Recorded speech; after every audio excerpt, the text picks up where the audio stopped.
José Lizán, gestor de Retro Magnum SICAV en Quadriga Asset Managers. José, muy buenos días. Hola, ¿qué tal? Muy buenos días. Bueno, parece que el mercado, lo estamos viendo en esos precios del crudo, parece relajar la tensión y estamos viendo esa caída en el precio del crudo, $108 el barril de Brent, las miradas puestas en esa evolución de la guerra. No sé, en este escenario, ¿cómo ves la situación? Bueno, pues yo creo que estamos en una fase de rebote técnico después de una fuerte corrección, ¿no? Lo comentábamos semanas atrás, que no había pillado por sorpresa todo el tema de la guerra de Ucrania, que el open interest de derivados y coberturas vía puts era enorme, tanto en Estados Unidos como en Europa, y yo creo que con caídas del 20% pues se ha producido un proceso de cierre de esas coberturas, ¿no? Y estamos en esa fase del cierre de esas coberturas después de grandes caídas y grandes plusvalías con las mismas, ¿no? Yo creo que ese proceso debe estar llegando a su final desde mi punto de vista. Creo que la zona de los 4.000 puntos del Eurostoxx y la zona en la que estamos en la bolsa americana van a ser difíciles de superar, al menos mi percepción. Creo que de cara al mes de abril y mayo vamos a tener una batería de resultados empresariales negativos, de guías de compañías del sector industrial negativos, de datos macroeconómicos en desaceleración, y yo creo que hay que estar algo más cauto, ¿no? Después de ese movimiento de rebote tan abultado. En la parte de commodities se está relajando un poquito, no solo el crudo, sino también todos los metales. Yo creo que algunos lo achacan a todo el tema del COVID en China, ¿no? Y que no nos olvidemos que el 50% de las materias primas mundiales las demanda China. Pero bueno, si nos fijamos la fecha en la que se produce un gran sell-off de commodities o la ignición del movimiento, desde mi punto de vista, coincide con la intervención en el mercado del níquel, ¿no? Cuando se echan para atrás todos los trades, y yo creo que eso ha cercenado muchísima especulación en los mercados de derivados, pensando que igual que se ha intervenido el mercado del níquel, se puede intervenir en otros mercados, ¿no? Yo creo que ha habido un cierre de posiciones de especulativas muy abultado, y yo creo que ahora nos vamos a lateralizar en el mundo de los commodities. Creo que lo normal será pues que después de esta fase correctiva tengamos un gran proceso lateral durante un tiempo. En este contexto también, por supuesto, mirando a esos bancos centrales, cómo van elevándose las apuestas, por una parte aquí mirando al Banco Central Europeo, sobre la previsión de subida de tipos de interés. Estamos viendo esas ventas en el mercado de bonos en este contexto y de cara también a lo que puede ser la evolución, esa aceleración de la política de endurecimiento de política monetaria por parte del BCE, también por parte de la FED, y con la mirada puesta en ese comportamiento también en el mercado de bonos. ¿Cómo hay que mirar a la situación? ¿Cómo estás valorando el momento? Bueno, sí que es verdad que el gran movimiento de bonos, desde mi punto de vista, ya se ha producido en un gran porcentaje, ¿no? Y yo creo que estamos ya llegando a niveles de rentabilidad, tanto en el 10 años americano como en el 10 años europeo, que ya empiezan a ser niveles relevantes, ¿no? Y yo creo que se ha producido, lo hemos comentado muchas semanas, que es un proceso de normalización monetaria en un entorno de inflaciones muy por encima de los objetivos de los bancos centrales. Pues era lógico que la política monetaria se adecuara a la realidad del mercado, ¿no? No nos olvidemos que los bancos centrales están yendo por detrás de la curva, ¿no? La curva está mucho más avanzado el movimiento de lo que está el movimiento oficial de los bancos centrales, y yo creo que una adecuación de los tipos oficiales a la curva pues tiene toda su lógica. Pero como digo, yo creo que el movimiento en renta fija está muy avanzado, ¿no? Y creo que el gran sell-off de bonos y la gran normalización en un 70, 80, 90% ya se ha producido desde mi punto de vista. Y yo creo que ahora pues lo normal será que también nos lateralicemos ahí, ¿no? Tanto en las curvas de tipos de interés como en las expectativas de subidas por parte de los bancos centrales. Yo creo que ya está todo bastante anticipado y bastante encima de la mesa, y de haber sorpresas podría haberlo si de verdad los commodities y de verdad las materias primas se relajan en los mercados. Pues podría haber sorpresas en el otro sentido, ¿no? Pero bueno, yo creo que es pronto para decirlo. Yo creo que lo normal será que los bancos centrales hagan sus subidas de tipos, sobre todo la Reserva Federal Americana.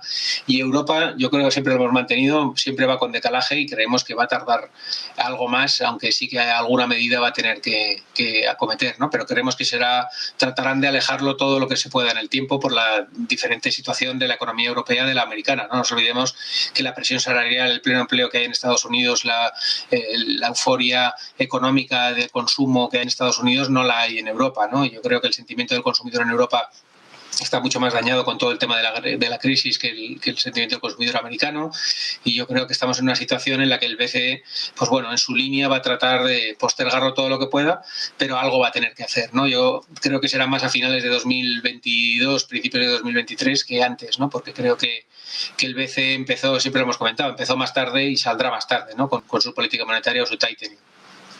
Si miramos a valores protagonistas y sectores, querría que mirásemos a un título que nos hace mirar al otro lado del Atlántico. Ha sido la cotización de Apple.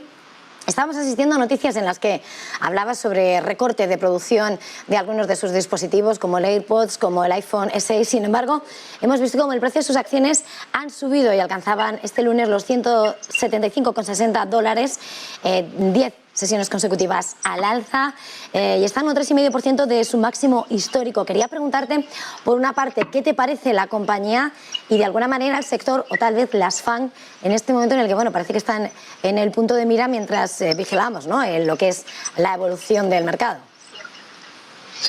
Bueno, pues en el rebote técnico, como digo, del mercado, rápidamente el dinero se ha vuelto a lo mismo de siempre, ¿no? A las tecnológicas americanas, y ha vuelto a las grandes corporaciones. También lo hacía Tesla ayer, ¿no? Subiendo un 6-7% después de una subida de 10 sesiones consecutivas también. O sea que está volviendo dinero a especular en los valores líderes, en las tendencias fuertes, y no es sorprendente, ¿no? Yo creo que al final el peso que tienen en los propios índices, cuando se cierran coberturas, pues entra dinero de las cestas de coberturas a las propias compañías, y bueno, pues ahí es lógico que los valores directores y los valores que más pesan dentro de los selectivos, lógicamente sean los que más regularización tengan o más suban. Yo creo que en el caso de Apple y en el caso de Tesla, por poner un ejemplo, la clave está en que son capaces de subir precios, ¿no? Y yo creo que ese es el entorno en el que estamos ahora mismo.